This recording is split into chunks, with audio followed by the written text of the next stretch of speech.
Om Shanti. Good morning. आज 21 दिसंबर 2020।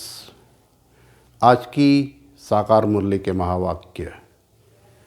आज बाबा ने पूरी मुरली पवित्रता पर चलाई। आज बाबा ने शुरू में ही कहा, मीठे बच्चे, तुम आए हो हॉलीएस्ट ऑफ द होली बाप की गोद में, तो तुम्हें मनसा से भी होली अर्थात पवित्र बनना है। बाबा ने आज पवित्रता की बहुत सी बातें बताई। बाबा ने ये भी कहा कि जो बच्चे हॉलीएस्ट ऑफ द होली बनना चाहते हैं, बनने वाले हैं, उनकी निशानियाँ क्या क्या होंगी। तो वो विचार सागर मंथन करेंगे। वो ये देखेंगे कि मैं कहाँ तक खुशबूदार फूल बना हूँ, मुझ में से कोई बदबू तो नहीं आती, मेरी आँख किसी देहदारी में तो नहीं डूबती है। वो ये सब विचार सागर मंथन करेंगे अंतर्मुखी बनकर। आज बाबा ने कितनी ऊंची बात कही कि तुम आए हो हॉलीएस्ट द होली बाप की गोद में, तो तुम्हें मनसा वाचा कर्मणा होली अर्थात पवित्र बनना है। बाबा ने सन्यासियों की भी बात की कि होली अर्थात पवित्र तो वो भी बनते हैं, मगर तुम उनसे श्रेष्ठ हो, क्योंकि वो फिर भी रजों में आते हैं। वो सतो प्रधान नहीं बनते, क्योंकि सतयुग में नहीं आते। सतयुग में सिर्फ तुम बच्चे ही आते हो। फिर बाबा ने ये भी कहा कि जो बच्चे, जब तुम बच्चे तैयार हो जाओगे, संपूर्ण सतो प्रधान बन जाओगे, संपूर्ण हॉलीएस्ट बन जाओगे, तब कायदे बड़े कड़े हो जाएंगे।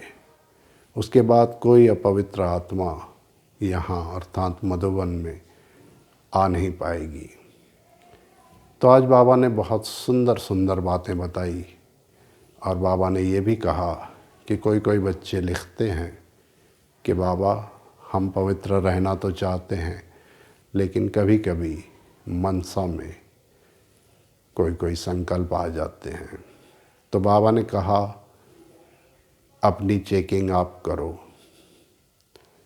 ये देखो कि तुम कहाँ तक पवित्र बने हो। चेक करो अंतर्मुखी बनकर कि मुझ में से हर किसी को कितनी खुशबू आती है, मैं कितना खुशबूदार फूल बना हूँ, कहीं मुझ में से कोई बदबू तो नहीं आती। बाबा ने कहा, सबसे बड़ी बदबू है देह अभिमान की, और सतयुग में ऐसी कोई बदबू होती नहीं, क्योंकि सतयुग है फूलों का बगीचा। वहाँ पर हम सभी फूलों के समान पवित्र अर्थात होली होंगे। आज बाबा ने अपनी गोद में हमें बिठाया और बहुत सुंदर सुंदर बातें बताई। वैसे तो हम सब बाबा की गोद में हैं ही, लेकिन बाबा ने पवित्रता के बारे में बहुत सी बातें बताई। फिर बाबा ने वो भी मिसाल दी जो पद्मों की है, शास्त्रों में जिनका वर्णन है कि इनके कदमों में पद्म थे। तो बाबा ने कहा, ये भी तुम बच्चों की ही निशानियां हैं, तुम्हारे ही कदमों में पद्म है, ये अभी की ही सब बातें हैं। तो बाबा ने कहा, स्वयं अपनी चेकिंग आप करनी है अंतर्मुखी बनकर कि कहीं मेरे मनसा में, वाचा में, कर्मणा में कोई अपवित्रता तो नहीं है। मैं कहाँ तक खुशबूदार फूल बना हूँ, मेरी आँख कहीं डूबती तो नहीं है, मेरी दृष्टि किसी देहधारी पे तो नहीं जाती है। तो पूरी मुरली आज बाबा ने संपूर्ण पवित्रता पर चलाई, जो कि बहुत ही सुंदर अभ्यास है हमारे लिए, हम बच्चों के लिए। हमें अपनी जांच आप करनी है, जो कि बाबा ने आज के लिए यही अभ्यास दिया है। और बहुत सुंदर आज का वरदान और स्लोगन भी बाबा ने बताया है। बाबा ने अभ्यास के लिए आज वरदान में कहा है, हर ख़जाने को कार्य में लाने वाले, हर खजाने को कार्य में लगाकर पद्मों की कमाई जमा करने वाले, पद्मा पदम भाग्यशाली भव। हर खजाने को कार्य में लाने वाले, पद्मों की कमाई जमा करने वाले, पद्मा पदम भाग्यशाली भव। तो हम ये देखें, ये चेक करें कि हमें कितने ख़जाने मिले हैं।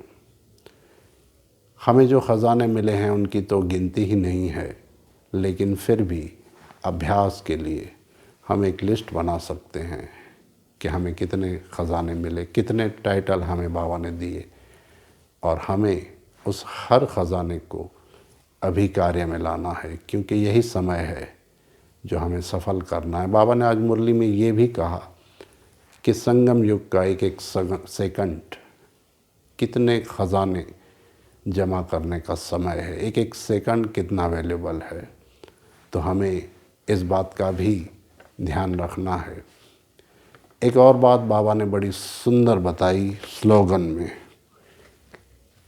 जहाँ दिल का स्नेह है वहाँ सहयोग स्वतः ही प्राप्त होता है। जहाँ दिल का स्नेह है वहाँ सहयोग स्वतः ही प्राप्त होता है।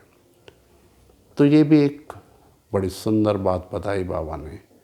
जब हमारे दिल में हर आत्मा के लिए स्नेह प्रेम की भावना होती है तो हमें हर तरफ से सहयोग की शक्ति हर तरह से तन मन धन से स्वतः ही अवेलेबल होती है, प्राप्त होती है। हमें पता भी नहीं चलता कि इतनी बड़ी सेवा थी, लेकिन कैसे सहजता से हो गई। तो ये हमारे स्नेह की शक्ति होती है, ये बाबा के स्नेह की शक्ति होती है। तो हम हर आत्मा को परमात्मा का बच्चा समझकर सबके साथ स्नेह से रहें तो सहयोग हमें स्वतः ही प्राप्त होता रहेगा। तो यही था आज की मुरली का मूल्यांकन। ओम शांति।